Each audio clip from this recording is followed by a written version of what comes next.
Et bonjour à tous. Allez, aujourd'hui une nouvelle vidéo sur cette Dacia Spring. Aujourd'hui, vidéo un petit peu bilan des 4000 km, comme vous avez pu le voir dans le titre.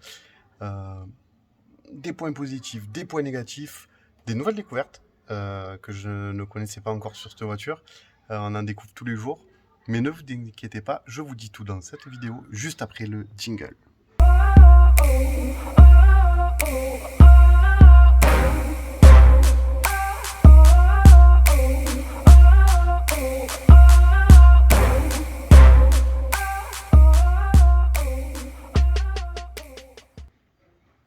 Donc nous revoilà. Alors, j'ai beaucoup de choses à dire. Je me suis fait une liste d'ailleurs de tout ce que je dois vous dire pour être sûr de rien oublier parce que là, franchement, j'avais vraiment beaucoup de choses. Donc du coup, on va commencer par les problèmes. Mais un que vous connaissez déjà, je vous remettrai juste le lien en description et on passera à autre chose. C'est mon problème de tableau de bord qui est un problème isolé apparemment, bien que ça soit déjà arrivé même sur des modèles thermiques. Voilà. Dacia, c'est connu. Renault, c'est connu. Donc, on verra le retour. Mercredi, je dépose la voiture chez Renault. Donc, on verra le retour. Je vous ferai un retour. Ne vous inquiétez pas. Deuxième point, le problème lié au fait que j'emmène ma voiture chez Renault, c'est le prêt de véhicule. Alors, comment vous expliquer? Ça a été... ma femme a passé des heures au téléphone avec Renault entre Renault Gardanne, alors qui n'est pas Renault Gardanne en fait, enfin, parce qu'on tombe sur un standard qui est loin, qui est pas du tout ici, donc je vous explique, ça va être simple. Donc problème, arrivé donc le 30, ça je l'avais dit dans la vidéo déjà, on a appelé Renault, qui nous a donné un rendez-vous, on a réussi à faire décaler plus près. Quand j'ai appelé pour dire, je peux venir déposer la voiture le lundi soir, parce que j'ai je suis en formation, je vous l'ai déjà dit. Donc le mardi matin, je pouvais pas amener la voiture. Je dis, vous pouvez me l'amener. Mais il n'y a pas de véhicule de prêt. Ça, c'était au standard Renault. Donc qui apparemment est très loin. Elle me dit, Gardanne n'a pas de véhicule de prêt. Ah, je fais comment? Bah, faut vous débrouiller autrement. Bon. Ma femme appelle en disant comment ça. C'est ma femme la première fois qu'elle avait appelé. Et on lui avait dit qu'il y avait un véhicule de prêt. Alors, elle rappelle, elle gueule un peu. On lui dit, nous on n'en a pas à Gardanne. Il faut directement voir avec Identicar. Identicar, vous en reparlerez quand on parlera des bornes, euh, parce qu'ils m'ont fait avoir un badge, ça je vous expliquerai. Mais Identicar, Renault, Dacia offre un an d'Identicar, qui s'appelle maintenant Roule, ça a changé entre temps. Ils nous ont donc offert un an, et avec, il y a le prêt de véhicule. Bon, bah, pas de problème, ils nous ont donné le numéro, ma femme a appelé, pas de problème, j'ai créé le dossier, on vous rappelle demain pour voir tout le process qu'il y a à faire, tout ça. Pas de problème. Le lendemain, donc, il m'appelle, j'étais en train de travailler. La dame, très gentille au téléphone, me dit alors, décrivez-moi votre problème du début à la fin. J'explique le tableau de bord. Elle me dit, mais ça, c'est un problème de SAV. C'est pas nous. Donc, il faut appeler. Non, c'est un problème. Elle me dit, c'est un problème de garantie, pardon. Elle me dit, c'est un problème de garantie, donc il faut appeler Renault Garantie. Ok. Elle me donne le numéro. Je l'envoie à ma femme, parce que comme j'étais en train de travailler, c'était un peu galère. Je l'envoie à ma femme les appelle, et on leur dit, bah non, c'est du SAV. Donc c'est directement avec la concession. Elle rappelle la concession qui lui dit, ah mais vous comprenez, on n'a pas de voiture à Renault Gardanne. Au bout d'un moment, elle me raconte tout ça, ça me gonfle. Lundi soir, j'y suis allé, clairement. J'y vais et je leur pose le problème, et le monsieur, très gentil, du chef d'atelier, qui, soi-disant, une des standardistes devait faire passer la commission au chef d'atelier qui devait nous rappeler, mais l'information n'est jamais arrivée au chef d'atelier. Le chef d'atelier, très gentil, me dit, bah si monsieur Camussetti, venez avec moi, on va voir Renaud Rent. On arrive à Renaud Rent, une dame très charmante, qui me dit, mais pas de souci, on va prendre tout ce qu'il faut. Quand c'est que vous avez besoin du véhicule, c'est un véhicule de remplacement, donc je n'ai rien à payer. Et une fois que j'ai la date avec cette dame de Renaud Rent, je retourne voir le chef d'atelier et on prend rendez-vous pour que je leur laisse la voiture. Donc du coup, je leur laisse mercredi soir et donc le rendez-vous c'est pour jeudi matin pour qu'ils puissent voir ce problème. Mais ça a quand même été catastrophique. Il a fallu que je me déplace, parce que sinon, au téléphone, ah ben non, à Gardanne, ils ont pas le véhicule de prêt. Et vous savez ce que je vais avoir comme véhicule? Une Dacia Spring en plus. Il me dit, bah non, vous auriez une Zoé, on vous aurait prêté une Zoé. Donc apparemment, en plus, ils ont plein, bah, c'est Renault Rent. Renault Rent, ils ont beaucoup de voitures. Donc voilà. Le problème de prêt de véhicule, qui était le deuxième point. Troisième point, le sélecteur de vitesse. Alors, certains qui me suivent sur Facebook, sur les différents groupes Dacia Spring France, je ne vais pas tous les énumérer, mais il y en a beaucoup, connaissent déjà ce problème parce que je l'ai déjà partagé sur Facebook. Je l'avais mis en short, mais dans le doute, je vous remets tout de suite le problème.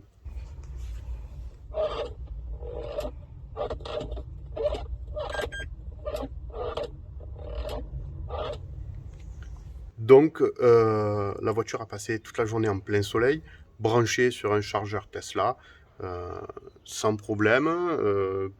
Ma foi, on ne sait pas ce qui s'est passé. On est allé déplacer la voiture après pour laisser cette borne libre une fois qu'on était à 100%. Et on n'a plus jamais eu le problème. J'en parlerai mercredi. On verra bien. Je vous ferai un retour quand même. On va parler toujours dans les problèmes de mon frein à main. Alors, certains peut-être diront que ce n'est pas un problème.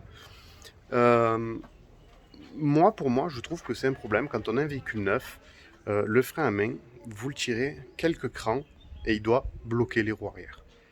J'ai le problème devant chez ma mère, c'est assez pentu. Et quand je mets le frein à main, je suis obligé de le tirer comme un bœuf, presque au garde à vous pour qu'il freine. Ce que je fais, je tourne la caméra, je vous montre le frein à main qui est serré. Pas trop parce que je suis à plat, mais je vous le montre quand même. Hop, voilà. C'est un frein à main qui, pour moi, devrait être beaucoup plus bas, sachant qu'il commence à bloquer très tard. Moi, il y a un problème de réglage. Je l'avais posé ce problème à l'époque. On m'avait dit, ça peut se régler tout seul. Vous revenez quand la voiture aura 4000 et on verra. Bon, je suis chanceux. À 4000 et quelques kilomètres, la voiture ira chez eux. Je reparlerai de ce problème et je vous ferai un retour aussi. Cinquième point. Je veux soulever, alors c'est pas forcément un problème, enfin, ça peut l'être, quand on achète une voiture qui est donnée pour 310 km en ville, 250 en WLTP ou 230, je ne me rappelle plus exactement, et que en fait en plein hiver, alors en utilisant le chauffage, et le fait qu'il fasse froid, les batteries elles aiment pas du tout. J'ai vu la différence, je l'ai eu en décembre. Je m'étonnais de faire que 130 à 150 km. Je mettais ça sur le fait de ma route de montagne. Sauf que là, on arrive, vous voyez, je suis en t-shirt, on arrive sur des températures beaucoup plus estivales. J'ai rajouté 50 km d'autonomie à cette voiture. Juste parce qu'il fait meilleur, parce qu'il fait moins froid. Alors, sur une Tesla, je dis pas, vous perdez 50 km, vous passez de 600 à 650, c'est négligeable. Là, c'est un quart de la capacité. C'est pas négligeable. C'est énorme. C'est comme si on vous retirait 200 km sur une Tesla. C'est pas normal. Voilà pour ce petit passage sur les batteries. On va rester un petit peu sur les batteries, mais on va passer sous la voiture. Vous pouvez voir, ça dépasse. Je touche en rentrant dans mon garage. Alors j'ai résolu le problème en mettant des planches par terre pour surélever les roues avant quand je rentre dans mon garage pour plus toucher. Mais je vais vous montrer. Et ça me pose quand même un peu de problème que ça dépasse dessous. Même si ça risque rien, même si c'est des tôles en fer, ça me pose un peu de souci. Allez, je tourne la caméra.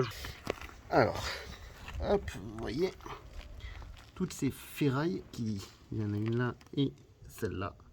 Vous voyez qu'elle est marquée, hein. C'est pas pour rien. Je touche. Ce sont tout simplement les renforts pour la batterie. Mais je trouve ça... Je sais pas, alors oui, ils l'ont rehaussé, mais s'ils ne l'auraient pas rehaussé, on toucherait sur tous les dodanes. Vous imaginez un petit peu? Enfin, c'est quand même le comble. Tu peux pas trouver, mettre un gros fer beaucoup plus fin pour éviter ce problème? Je sais pas. Je vous donne mon ressenti, hein, c'est comme ça que je le perçois. C'est un petit peu gênant quand on a des cassures ou autre. Alors sur l'utilisation de tous les jours, sur la route, pas de problème. Franchement, ça roule, les dodanes, pas de souci. Montage de dodane, de trottoir, pas de problème. Pour descendre un trottoir, jamais touché. Mais voilà, après, c'est des petites cassures. Alors, noir pour rentrer dans le garage, mais ces petites cassures, elles peuvent avoir lieu sur la route, ou autre, ou descendre un trottoir un peu trop haut, en ville. Enfin, moi, je n'ai jamais eu ce problème. Dites-moi en commentaire d'ailleurs si vous l'avez eu. Je trouve ça complètement désagréable et ils auraient pu faire mieux pour pas forcément plus cher. Et quand je dis pas plus cher, je dis peut-être le même prix. Voilà. Ça, c'était le sur les batteries. Sur toute ma liste, il y avait 11 points que je vais vous expliquer au fur et à mesure de cette vidéo. On vient d'arriver au 6e point. 7e point, ça ne sera pas forcément votre cas, à part si vous achetez votre voiture chez Renault Gardanne. Je vais vous faire un petit tour de la voiture. C'est arrivé avec le temps et avec la poussière qu'on a pris, le pollen en ce moment. Hop, ici, je sais pas si on le voit là, j'ai de la colle. Ah, bien sûr, hein, il y a le même problème de l'autre côté. Hein. Alors là, ça se voit vraiment. Donc, vous savez, quand la voiture arrive chez le concessionnaire, pardon, on le voit là aussi. Quand la voiture arrive chez un concessionnaire, il y a les protections, tout est attaché pour pas que ça soit abîmé et compagnie. Et je pense que c'est le scotch qui était pour ça. Sauf que ben, ça n'a pas été forcément bien nettoyé. Hein. Je vous le remontre encore, hein, franchement. C'est vraiment pas top du tout. C'est vraiment sale. Alors forcément c'est arrivé avec le temps, hein, avec la poussière et compagnie. Sinon ça ne se voyait pas, c'était transparent. Et donc du coup, voilà, petit bémol, service remise en main. Ils auraient pu nettoyer ça quand même mieux. Je sais pas, il va falloir que je fasse des essais parce que je sais pas avec quoi enlever, de peur d'abîmer cette peinture qui, faut l'avouer, c'est une peinture Dacia, donc je pense pas qu'elle soit hyper résistante. Mais voilà. Le point d'après, j'en ai déjà parlé sur mon compte rendu des 3 mois. Je vais en reparler parce que franchement, je tourne la caméra et je vous parle des pneus. Alors, les pneus, après 4000 km, franchement, ils sont toujours là, les dessins sont toujours là. Ma foi, pour des produits chinois, je m'attendais vraiment à pire. Vraiment, j'ai attaqué, ça va. Alors oui, on voit qu'ils sont quand même un petit peu mangés par rapport à quand ils étaient neufs. Les petits dessins qu'on voit ici à l'extérieur, à l'intérieur, on les voit presque plus. Donc, est-ce que c'est... bon, c'est peut-être dû à ma conduite hein, aussi. Voire, je ne les changerai pas avant qu'ils soient morts. Je vous le dis. Je les changerai pas avant. Franchement, ils sont bien. Alors après, je verrai pour passer sur du Hankook ou sur du Falken, mon opinion personnelle. Mais pour le moment, ils vont y rester. Voilà. Pour les pneus, comme ça, vous le savez. Ensuite, on y est presque, il reste 3 points à voir. Le 9e, beaucoup d'abonnés m'ont posé la question, que ce soit sur Facebook, sur YouTube, pour la petite clé. La petite clé qui est vendue avec. Alors, je sais plus où c'est que je l'ai mise. Je suis en train de la chercher là. Ah, bah si. Regardez. Je suis prévoyant, je l'avais mis dans ma poche. Ce petit clé qui n'a aucun bouton. Elle n'a rien.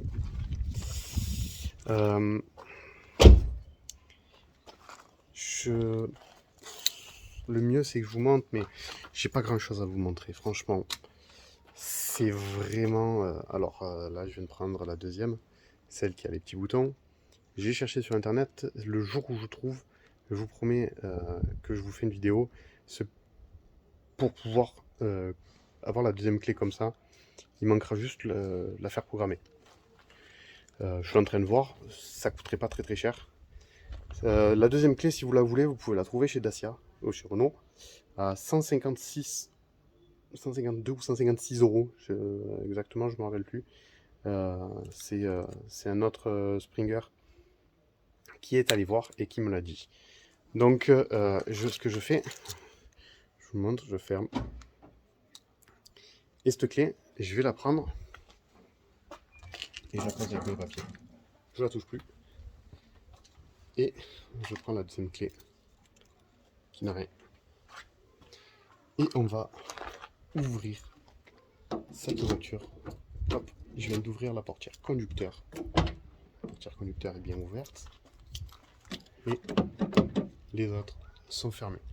Je vous avais déjà expliqué dans la vidéo pour la recharge comment ouvrir, déverrouiller la prise à l'avant quand vous êtes en charge et que vous êtes parti courir, vous n'avez que cette clé. Elle est bien pratique, mais attention, restez seul. Quand vous allez courir, vous allez faire du vélo ou toute autre activité, vous avez peur de perdre votre clé, vous pouvez prendre celle-là. Mais la seule condition d'être seul, et encore, je suis même pas sûr parce qu'il y a un gros problème. Ce problème, alors, déjà, si vous voulez ouvrir les autres portes, ça marche pas. Alors, on met la clé en contact, on met le contact, et toutes les portes viennent s'ouvrir. Toutes les portes sont ouvertes, c'est bien, mais quand vous allez laisser la voiture, il va falloir la refermer cette voiture. Et c'est là que le problème se pose. Je viens de passer, avant de faire cette vidéo, pour vous, 30 minutes à essayer de trouver un moyen de fermer cette Dacia Spring avec cette clé. Je n'ai pas trouvé. J'avais lu sur internet plein de trucs. Vitre ouverte, on ferme, mais dès qu'on remet la clé dans la serrure, qu'on réouvre la portière conducteur pour pouvoir fermer la vitre, terminé, toute la voiture s'ouvre. Quand on va rouler, qu'on va s'arrêter, qu'on va ouvrir une porte, toute la voiture s'ouvre. Et quoi qu'on fasse, dès qu'on ouvre une porte ou quoi, toute la voiture s'ouvre.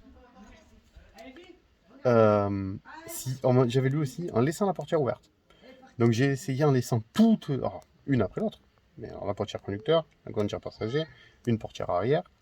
À chaque fois que j'appuie sur le bouton, je vais le faire, la portière avant est ouverte.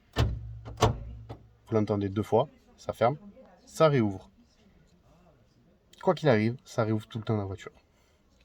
Je n'ai pas réussi à trouver, je suis désolé, mais si un jour j'arrive, je vous ferai une vidéo parce qu'apparemment c'est assez important. Sinon, il y a la solution Renault Dacia, 156 € la clé encodée, je précise. Elle sera encodée et comme ça, vous saurez tout. Alors, je suis désolé, petit trou de mémoire, c'est pour ça que je me suis fait une liste. On vient de finir la fermeture avec la clé de secours. Faut vraiment regarder en secours. Donc on va passer à l'avant-dernier point. J'ai découvert ça. Alors, un abonné m'a posé la question de savoir ce que c'était. J'ai cherché. Voilà. J'ai démonté la grille. Donc on est à côté des pédales. Hein. Ici, donc vous avez, c'est la ventilation, vous savez, qui vous brûle ou qui vous congèle clairement les pieds. Il faut dire ce qui est. Très mal positionné, d'après moi. Le petit haut-parleur. J'ai croisé une vidéo YouTube Dacia France, officielle, qui parle de ce petit SOS. Ce petit SOS, je rentre dans la voiture pour vous expliquer. Les petits voyants, ils expliquent tout ça, la fonctionnalité de ce bouton. Ici, micro, et le petit haut-parleur qui est ici. Ni plus ni moins. Voilà. À quoi sert ce petit haut-parleur? Je l'ai découvert, je vous demande, comme ça, vous le saurez aussi. Il ne sert qu'à ça. franchement, rien d'autre. Je pense à un point on m'en a parlé. Je ne savais pas. Pareil, je vous mettrai en lien dans la description la vidéo que je vais vous parler là. C'est la vidéo dans laquelle j'explique comment désactiver le petit bruit extérieur. Grosse polémique. Attention, le véhicule a été homologué avec le bruit. Vous l'enlevez, il n'est plus homologué. Il n'y a pas de débat à avoir. Vous l'enlevez, c'est plus homologué. Une ampoule, on peut le discuter. On a changé l'ampoule ou autre. Ça se discute. Ça, c'est comme si vous enleviez le pot d'échappement sur votre véhicule thermique. Le véhicule n'est plus homologué comme ça. Voilà, c'est clair, c'est net. Maintenant, on m'avait posé une question de savoir si le klaxon était sur cet haut-parleur. Non. C'est une bonne vieille voiture. Enfin, un bon vieux klaxon. À l'ancienne. Il est situé juste là derrière. Donc on est côté passager. Juste derrière. Je suis en train de vous faire une vidéo en fait sur le volant, sur la console centrale. Parce que j'ai voulu démonter la console centrale pour savoir. Vous savez, je vous en ai déjà parlé. J'ai voulu démonter la console centrale pour savoir comment c'était derrière le poste. Donc j'ai démonté cette console centrale. Je me suis dit, tant qu'à la démonter, je vous fais une vidéo comme ça. Le jour où vous voulez, vous savez. Elle va sortir dans les jours qui viennent. Je ne sais plus exactement dans quel sens, mais voilà. Le volant, le volant, j'ai voulu voir les commandes de volant. Donc l'un dans l'autre, sauf qu'en fait, à chaque fois que j'ai essayé de démonter, je klaxonnais. Ça m'a gonflé. Voilà pourquoi j'ai trouvé où est le klaxon. Parce que j'ai voulu le débrancher. Et ne pouvant y accéder, parce qu'il est vraiment derrière la calandre, hein, vraiment derrière la calandre. Il y a les longerons au milieu, il y a tout. Enfin, c'est une vraie galère. D'un coup, soupçon d'illumination, ça m'arrive des fois. Bah, j'ai démonté le fusible. Ça klaxonnait plus. J'ai pu démonter mon volant. Mais dans les jours qui viennent, vous allez voir 2 vidéos. La première sur le démontage du volant, très important si on veut changer un airbag ou les commandes au volant, peut-être un jour si j'arrive à trouver. Je vous le ferai savoir, vous inquiétez pas. Et la console centrale, si on veut rajouter des enceintes, il n'y a pas les fils, petite exclusivité, mais je vous laisserai découvrir tout ça dans la vidéo qui sortira dans quelques jours. Vous inquiétez pas. Du coup, on a vu donc l'haut-parleur du SOS. Et il nous reste à voir un point, mais qui est tellement vilain. Ouais. J'ai déjà conduit d'autres Dacia et elles ont le même problème. L'insonorisation. C'est vraiment un point non négociable. C'est vraiment catastrophique. Quand on roule, là, tous les jours, je descends à Marseille, je prends l'autoroute, je roule, et les bruits entre le... Alors c'est bien, il n'y a pas de bruit, hein, c'est une électrique, tout ça, mais je pense que sur une thermique, on s'en rend peut-être encore moins compte, on s'en rend peut-être plus compte sur une électrique, qui ne fait pas de bruit. Le bruit ambiant, c'est hallucinant. Bon, alors c'est vrai que maintenant, j'ai changé les enceintes, donc du coup, je fais péter un petit peu. Alors, un petit peu, hein, parce que ça sature très vite le poste. Alors, sature le poste, non, enfin, on met à fond, et le poste, il peut pas plus. Il peut pas plus. Franchement, c'est la qualité. Ça, c'est indéniable. J'attends le retour de certains abonnés qui apparemment ont commandé, peut-être qu'ils se reconnaîtront, les clubs 522, oui, c'est ça, les clubs 522. Ils se reconnaîtront sans doute. J'attends le retour. Peut-être que je pourrais être amené à... Je sais pas, faut encore que je convainque madame si jamais ça peut passer ou quoi. Revendre ces stage 3 427 et passer au club 522, mais on va attendre d'abord les retours et on verra bien par la suite. Mais donc du coup, je pallie le problème d'insonorité par cette musique que vraiment maintenant j'apprécie vraiment écouter la musique là-dedans. Bien que peut-être que dans le futur j'essayerai d'améliorer ce système pour créer un vrai caisson dessous. Vous savez, je vous ai dit, quand on a démonté les haut-parleurs dessous, il y a tout le tableau de bord. Il y a pas de, c'est pas un endroit clos, c'est pas Donc ça finit, moi j'avais réussi à passer mon bras à travers, on se retrouve au pédale. Donc peut-être que pour gagner un petit peu en son, se retrouver avec un petit tube, enfin je sais pas encore, c'est pas dans mes priorités, mais j'y ai déjà réfléchi dans un petit coin de ma tête pour, pour savoir, pour améliorer, voilà. Maintenant, 4000 km, j'ai fait quand même pas mal de routes, 4000, et je l'apprécie toujours. Malgré les petits soucis, bon, l'essuie-glace, tout le monde l'a eu. Moi, elle est passé en SAV. Donc, du coup, là, ça va être son deuxième passage en SAV. J'ai toujours l'essuie-glace chinois, le même qu'il y avait d'origine, sauf qu'il ne fait plus de bruit. Alors, j'ai peut-être eu de la chance sur le deuxième coup, mais ça fonctionne. Ça fait plus de bruit. Euh, oui, dans les mois qui viennent, sans doute après l'été, avant l'hiver, c'est là qu'on préconise de changer les essuie-glaces. Je passerai sans doute au Bosch, euh, plus joli en plus que ces vieux essuie-glaces à armature. Donc voilà. Voilà un petit peu pour ce que je pense, ce petit retour des 4000 km. Certains abonnés m'ont parlé de la consommation, que je ne parlais pas assez de la consommation. Euh, je pense qu'il y en a plein qui en parlent. Euh, Ils seront peut-être plus adaptés que moi avec ma route de montagne qui me tue ma conso. J'en ai parlé dans la petite vidéo, la dernière vidéo que j'ai sortie.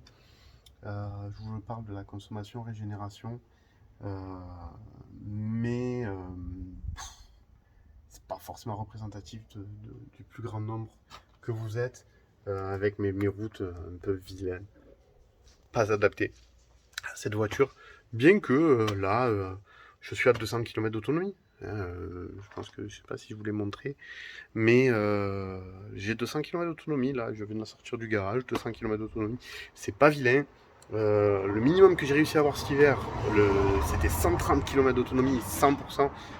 Donc là, c'est vraiment un extrême. Euh, donc, bon, c'est vrai que je fais beaucoup d'allers-retours à Marseille, peut-être que ça y joue. Je fais moins d'allers-retours sur ma petite route de montagne. Peut-être que ça a un impact, mais je prends l'autoroute, toujours la 110. Euh, En ce moment, c'est les vacances, c'est pas grand monde. Donc, je m'autorise quelques excès. Ça n'engage que moi. Euh, mais donc, voilà. Ah, vous voyez, en faisant le tour de la voiture, je suis en train de penser. Vous savez, ça. Bon, pas résolu, ça sera pas résolu comme ça. Par contre, effectivement, quand je le ferme, il se ferme de suite, sans forcément avoir le claqué comme je faisais avant. J'ai trouvé j'ai trouvé un petit tuto là sur internet. Il parle de ces petits caoutchoucs. Vous les dévissez en fait, hein. Vous dévissez, vous vissez. Moi, ils étaient beaucoup dévissés. Ce qui fait que j'étais obligé de tout claquer, de vraiment les écraser en fait pour que le coffre puisse se fermer. Je les ai re-rentrés un petit peu. Voilà, le coffre se ferme et il est fermé comme il faut du premier coup. Alors, ce problème-là de quand voilà, je suis en train d'étudier. J'ai trouvé une vidéo sur YouTube. Je crois que c'est un Roumain qui met des ressorts sur les bras, sur les vérins. Euh, Comment vous dire que je suis pas du tout fan. À l'usure, ça va user les vérins, ça va les abîmer. Donc, je suis en train d'essayer de trouver un autre système, parce qu'il faut que je résolve ce problème. C'est un vrai problème pour moi, ça m'embête vraiment. Ça m'embête plus que mon problème de tableau de bord. Alors, pour vous dire, j'ai des enfants, donc le coffre, je l'utilise tout le temps, la poussette, le sac à langer, tout ça. Donc, voilà. J'ai essayé de vous faire un détail vraiment complet, donc forcément cette vidéo est très longue. Je m'excuse pour ça, mais pour tous ceux qui sont encore indécis, qui ont besoin d'avoir ces informations pour savoir euh, s'ils vont l'acheter ou pas, franchement, euh, si vous ne faites pas 300 km par jour, vous pouvez la prendre les yeux fermés. Et quand bien même, alors 300 km, c'est vrai que 150 allées, 150 retours, c'est faisable. Euh, J'ai presque envie de vous dire, même l'hiver. en vous rechargeant à votre travail par exemple, ou une borne qui est pas loin de votre travail, en branchant toute la journée. C'est franchement ultra faisable. Moi je fais des trajets, au départ je l'ai acheté pour bouger autour des 50 km ici. Donc j'en suis pleinement satisfait. Et puis du coup, on me disait, tu vas voir, ça sera ta voiture principale. Je dis non, c'est la grosse voiture principale, c'est celle avec laquelle je vais tout faire. Celle-là, ça va être juste pour balader autour. Ça devient le véhicule principal. Ce week-end, je suis allé au circuit du Castellet. J'en ai profité pour me brancher à la borne Tesla. Dans la vidéo des bornes que j'ai presque fini, il me manque encore une ou deux bornes pour vraiment vous faire un sujet complet que je verrai sans doute cette semaine. Mais je suis allé au Castellet, j'ai quand même plus de 50 km, sans problème. En plus il faisait beau, je l'ai branché, le retour, je suis allé chez les collègues de l'autre côté de Marseille, donc encore des kilomètres, sans problème, franchement. Alors oui, je l'avais rechargé, mais c'est le but. En plus c'était gratuit, j'allais pas me priver. Donc voilà, je suis en train de voir pareil pour le niveau des consommations électriques, pour savoir exactement combien ça coûte. Entre les retours que j'ai, ce que je suis en train de regarder, on devrait être pour 1000 km par mois, attention, ce qui est énorme, 12 000 à l'année, on serait aux alentours de 15 € d'électricité par mois. C'est ce que je suis en train de calculer, mais je veux plus de données. Je vous ai déjà dit, je suis en train de voir sur une application qui rembourserait sans doute, non je ne l'avais pas dit, je l'avais dit à un abonné, mais c'est tout, qui rembourserait sans doute des sous quand on charge en heure creuse. Elle n'est pas encore adaptée à cette Dacia Spring, elle marche pour d'autres véhicules, mais pas pour celle-là. Donc j'attends, je vous en parlerai au moment voulu. Voilà, comme ça, vraiment un retour vraiment complet. Ceux qui attendent leur Dacia, il y en a, parce qu'entre les problèmes chinois, les usines qui brûlent de pigments, donc il n'y aura plus de bleu, il n'y aura plus de rouge pour le moment. De ce que je sais, il est sorti 10% de Dacia Spring bleu. Et d'après ce que je sais aussi, à prendre avec des pincettes, il n'y en aura plus. Du moins pour le moment. Donc ce pourcentage va faire que réduire. La noire n'est toujours pas sortie d'usine. Ça devient vraiment compliqué. Donc, moi je vous dis, n'hésitez pas, une très bonne voiture, même si beaucoup ont que l'aide de l'État et l'aide à la reprise, ça fait quand même beaucoup. Moi, personnellement, je vous la conseille. Franchement, c'est une très bonne voiture. Je me régale tous les jours avec. Donc voilà, c'était le petit mot de la fin. Moi, ce que je peux vous conseiller, je vous demande même, gracieusement, c'est de vous abonner pour ceux que c'est pas fait. Je le vois sur mes stats, il y a encore beaucoup de personnes qui ne sont pas abonnées, qui regardent mes vidéos. Abonnez-vous, likez et n'hésitez pas à partager avec vos communautés de fans de Spring. Et pour tout le reste, je vous dis donc dans la semaine, 2 vidéos vont sortir. J'essaye d'être maximum présent pour vous. Pour le reste, ce que je vous dis, c'est de passer une bonne journée. Allez, ciao, bye bye.